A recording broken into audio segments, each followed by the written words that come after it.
আপনারা মাংস নিয়ে অভিযোগ জানাতে আসছেন, ডিম নিয়ে অভিযোগ জানাতে আসছেন, কই পড়াশোনা নিয়ে তো অভিযোগ জানাতে আসেননি।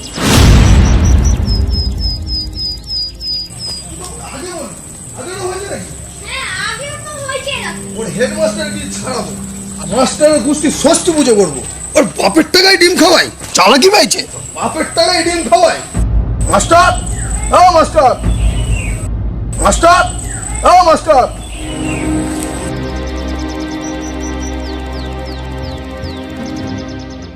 কিরে পল্টু, তুই কোনো বিপদ হলো নাকি? কিরে পল্টু, কি হয়েছে বল? ও কি বলবে, ও কি বলবে, বলবো তো আমি। এভাবে কথা বলছেন আপনি? কি হয়েছে? ডিম ডিম ডিম পাইনি কেন ছেলে? ডিম ডিম? আরে ডিম নিয়ে আপনি আমার বাড়িতে তেড়ে আসছেন? বলি, আপনার বাচ্চাটা ডিম পায়নি না অনেকগুলো বাচ্চা ডিম পায়নি? বাবা বাবা, বল। আগের দিন 2 পিস করে মাংস দিয়েছিল, আমি পেয়েছিলাম 1 পিস মাংস। 1 পিস? কি ব্যাপার মাস্টার, 1 পিস কেন শুনি? আগে ডিম কাহিনী বলি, তারপরে নাই মাংসের কাহিনী বলবো। আমাদের বাচ্চাগুলোর বেলাতে এরকম কেন হয়? একদিন ডিম পায় না, একদিন মাংস পায় না, পেলেও 1 পিস পায়, কেন হয় এরকম? শুনুন মশাই, আজকে বেশ কিছু বাচ্চা ডিম পায়নি। তার একটা বিশেষ কারণ আছে। কারণ রাঁধুনি দিদিরা যখন ডিমগুলো সেদ্ধ করে তখন বেশ কিছু ডিম পচা বেরিয়েছে, অর্থাৎ নষ্ট ডিম। তো যখন দিদিমণিরা আমাকে কথাগুলো বললেন, তখন আমি বললাম যে ওদেরকে নষ্ট ডিমটা না দিয়ে অন্তত আজকের দিনের মতো ওদেরকে ডিমের বদলে রসগোল্লা দেওয়া হোক। তাই আজকে যে সমস্ত বাচ্চারা ডিম পায়নি তাদেরকে প্রত্যেককে একটা করে রসগোল্লা দেওয়া হয়েছে। ডিমের থেকে তো রসগোল্লার দাম কম। হ্যাঁ, তো কি হয়েছে? ডিমের মধ্যে যা ভিটামিন থাকে রসগোল্লার মধ্যে কি থাকে? রসগোল্লা খেলেই তো 2 দিন পর সুগার হয়ে যাবে। আরে শুনুন মশাই, আপনি অভিযোগ করতেই পারেন, কিন্তু মশাই আপনি দেখছি একটু বেশি বুঝে যাচ্ছেন। কিরে পল্টু, আজ তোরা রসগোল্লা পেয়েছিস কি পাসনি? হ্যাঁ বাবা, আজকে আমরা রসগোল্লা পেয়েছি, বেশ গরম গরম বড় বড় রসগোল্লা। আপনি তো মশাই সরকারের ওপরে চলে যাচ্ছেন। সরকার দিতে বলছে ডিম আর আপনি দিচ্ছেন রসগোল্লা। আর মাংসর ব্যাপারটা, পুজোর ছুটি যখন হয় তখন যেদিন লাস্ট ক্লাস হয়েছিল সেদিন মাংস হয়েছিল, সেটা আমরা ব্যক্তিগত উদ্যোগে খাইয়েছিলাম। তা আপনারা মাংস খাইয়েছিলেন, ভালো কথা। আমার ছেলের পাতে তো 1 পিস পড়বে কেন, অন্য ছেলের পাতে 2 পিস? শুনুন মশাই, বলুন। আমি সেদিন নিজে দাঁড়িয়ে ওদেরকে পরিবেশন করাইছি। যারা পরিবেশন করছিলেন তারা বড় বড় পিস দেখে 1 পিস দিয়েছেন, ছোট পিস বলে 2 পিস দিয়েছেন।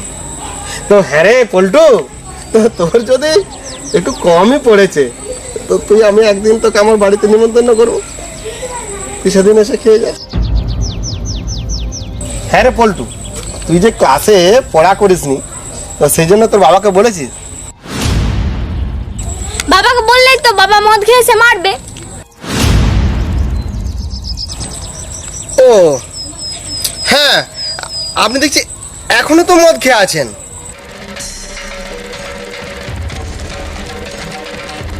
শুনুন মাস্টার, আমি কি খাবো না খাবো সেটা আমার ব্যক্তিগত ব্যাপার। তাছাড়া আমি আমার ইনকাম করা টাকায় মদ খাই, আপনার পয়সায় নয়। এই যে গুটকা খেয়ে আমার দাঁতের কি অবস্থা করেছে দেখেছেন? এটা আমি আমার নিজের পয়সায় খেয়েছি। আমি আমার বাবা মার কথা শুনিনি, বইয়ের কথা শুনিনি, আর আপনার কথা আমাকে শুনতে হবে? মাস্টার মশাই, বাবা প্রতিদিন মদ খায়। হ্যাঁ রে পল্টু, তোরা বাপ বেটা মিলে কে কার নামে অভিযোগ জানাতে এসছিস? আমি বাবার নামে আর বাবা বাবার নামে। ভালো বলেছিস বল্টু, তুই বাবার নামে আর বাবা বাবার নামে।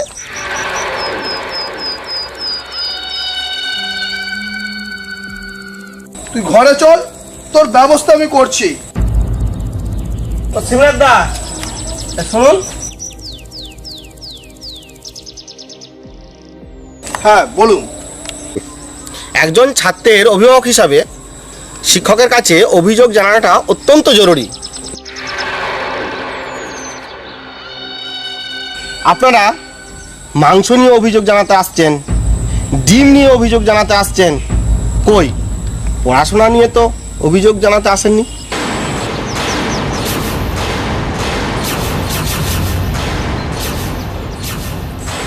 শুনুন মশাই, আমি প্রত্যহ 150 কিলোমিটার আপ ডাউন করে আপনাদের গ্রামের স্কুলে শিক্ষকতা করি।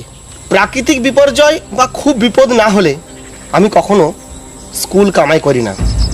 কিন্তু এই আপনাদের এলাকায় প্রচুর স্কুল ছুট বাচ্চা আছে যারা বিদ্যালয়মুখী হয় না। কই আপনি তো আজকে মাংস ডিম নিয়ে অভিযোগ জানালেন, কই বাচ্চার পড়াশোনা নিয়ে তো কিছু বললেন না। আপনি কোনোদিন আমার কাছে এসেছেন যে আপনার বাচ্চাটা কেমন পড়াশোনা করছে? আচ্ছা বলুন তো, আপনার এই বাচ্চা পল্টুর রোল নাম্বার কত?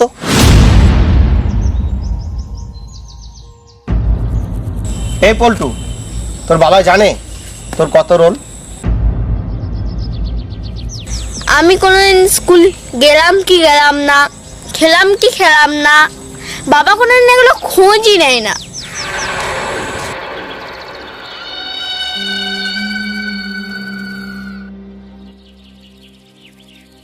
প্রতিটি বাড়ির বাচ্চাদের বাবা মাকে অবশ্যই স্কুলে আসা উচিত এবং শিক্ষক শিক্ষিকাদের কাছে তাদের পড়াশোনা বিষয়ে খোঁজ খবর এবং ভাব বিনিময় করা উচিত, যাতে বাচ্চাটা উপযুক্তভাবে পড়াশোনা করতে পায়। শুনুন বসায়, আপনাকে এ কথাগুলো বলছি মানে আপনি কখনো ভাববেন না যে আপনাকে আমি অপমান করছি। আপনারা তো এটা মানেন যে শিক্ষক সমাজ গড়ার কারিগর। হ্যাঁ কথাটা ঠিকই। মাঝে মধ্যে স্কুলে আসুন, পল্টুই তো আপনাদের ভবিষ্যৎ। পল্টু আমাদের ভবিষ্যৎ, দেশের ভবিষ্যৎ। শুধু আপনার বাচ্চা নয়, এই গ্রামের সমস্ত বাচ্চাকে স্কুলমুখী করুন।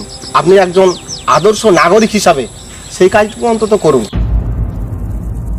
এটা আপনার কর্তব্য।